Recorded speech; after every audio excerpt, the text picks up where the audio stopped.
A congenial afternoon to one and all present over here.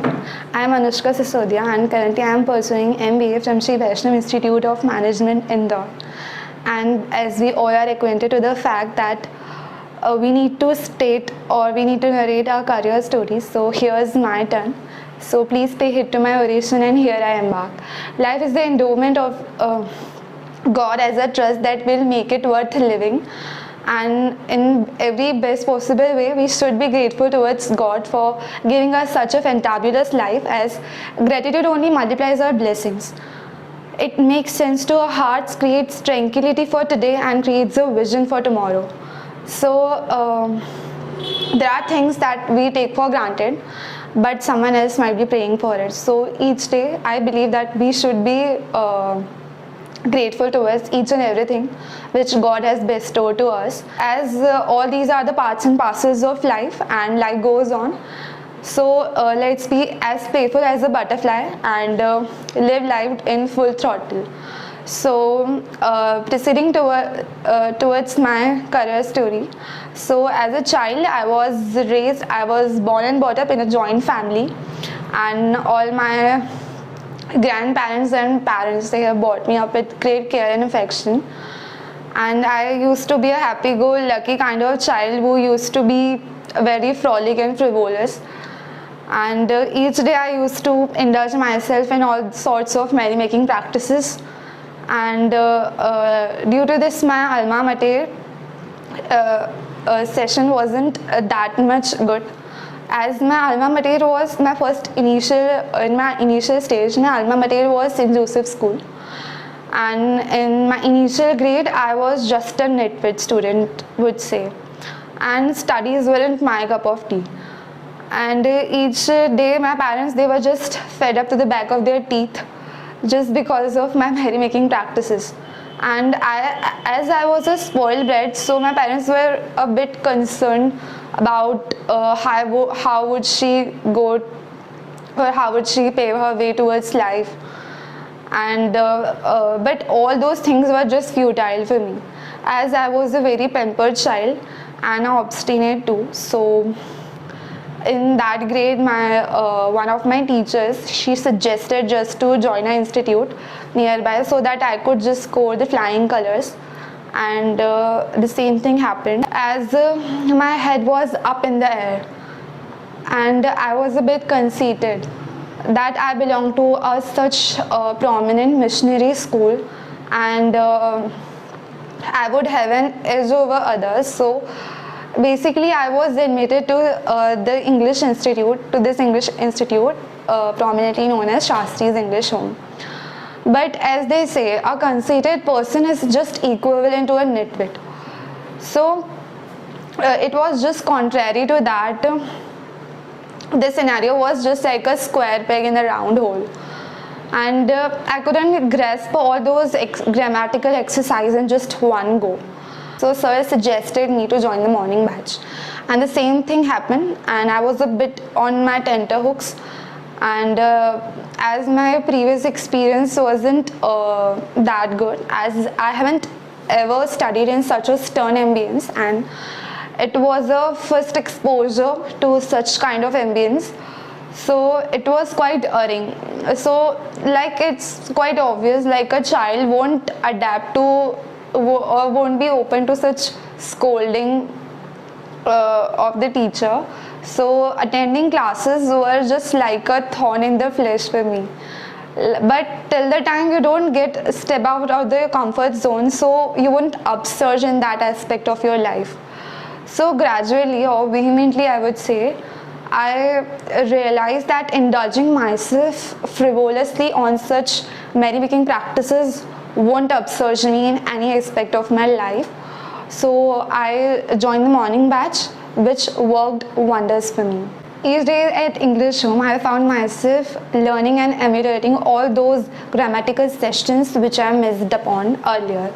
So then I pondered over putting the cart before the horse, that's prioritizing my studies over all sorts of merry-making practices. And even if I was scolded by sir or by the teacher, I used to take it in a good grace. And all those scoldings only just humbled my pride.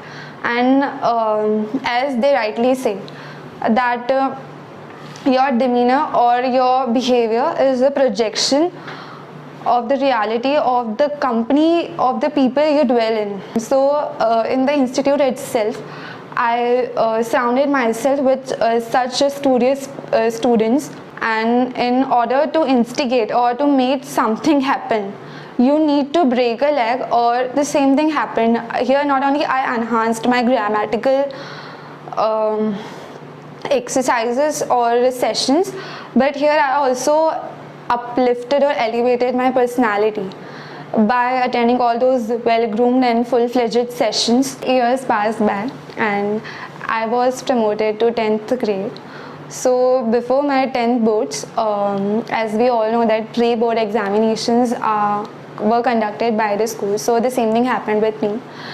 So prior to that itself, in that exam only, I just scored up to the mark. So on the result day, I was completely devastated by seeing my result, and I went into the state of apocalypse, we could say so. Then afterwards, I thought of getting myself and getting into my pieces once again and starting at just the square one, I would say that. So then after I geared up myself and burned the midnight oil for the same, and eventually my endeavors were paid off.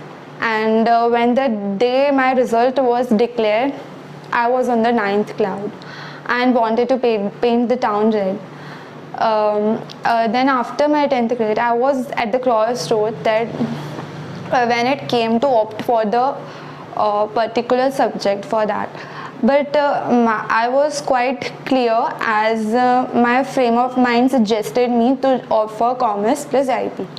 So I did the same. So initially in my 11th grade, I was quite disheartened because it was completely a new discourse of accounts, economics and business, all sorts of subjects. So I could only score up to the mark, and in that class, if you would just score up to the mark, people, you would be figured among the ciphers, I would say so. In my school itself, my teacher, my class teacher, he only suggested me to join the institute which he was teaching. So the same thing happened. I joined the institute, I got in my stride, and I completed my schooling from the same school in which I was admitted till my initial grade. Then I was elevated to the next phase of my life, which was the college session. Then years passed by, and after my 12th grade, again I thought of resuming this institute once again, and I thought it was a bite at the cherry for me, as after a succession of 4 to 5 years, I resumed coming to the institute, and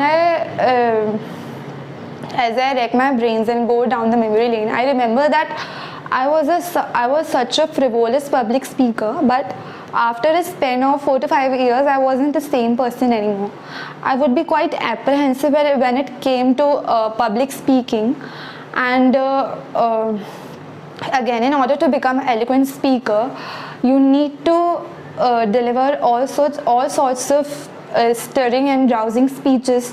And here we get to know, or we get to learn all sorts of success stories which not only transform our perception towards life but makes us an incorrigible optimist. And I believe that I am an incorrigible optimist, as my perception towards life has changed. I have started looking life as the silver lining that it shows. But as initially again I faced all sorts of apprehensions while delivering speeches. I was in a swift manner, I used to deliver speeches.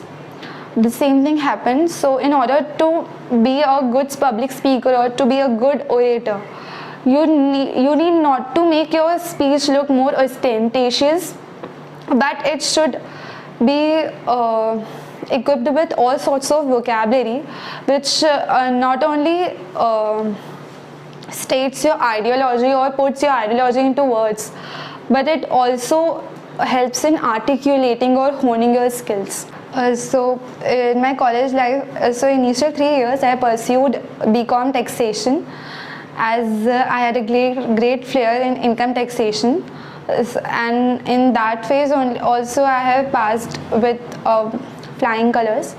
And just after that phase was over, I was promoted to my masters, that is to my post graduation. So when it came to opting for the subject for the post graduation, two streams were open for me. That was MCom and second was MBA. So I need not have the ambition of being a teacher or being an accountant. So therefore I thought of opting for the masters for MBA. So therefore currently I am pursuing MBA in HR and Finance from Shri Vaishnav Institute of Management, Indore. And here I aced many other competitions, you just name it and I have aced it. Like Banker of the Year competition, Entrepreneurship Drive, in which we need to develop or articulate a business idea about how in the real business world we need to be pragmatic along with the idea. So the same thing happened. Then in the Banker of the Year, we need to present, we were the ambassadors, or we were the representatives of our respective bank which was allotted to us, and we need to mark out or chalk out all the balance sheets and the financial position of the business or the particular bank. Then there was Prabandh Utsav, or the management fiesta, which was conducted every year by the institute, in which I anchored, and I took the initiative of anchoring because I enjoy a lot public speaking. So an ample of events like then Abhi Sanskaran program or the induction program 2023, which I hosted upon a few months ago, in which we need to introduce the students about the events and all the departments which our placement cell is associated with. Then again the case study competition, like on spot we were given the case study and we need to chalk out all those cases and interpret the conclusion about that case study and deduce to the with facts and figures. Then after spearheadedly anchoring all those sessions and events, I was indulged from the past 2 months. I was indulged in an internship which was from Inspirational Consultants, in which which was the profile was allocated with marketing and finance, and HR was just a minor of it because we need to present a case study sort of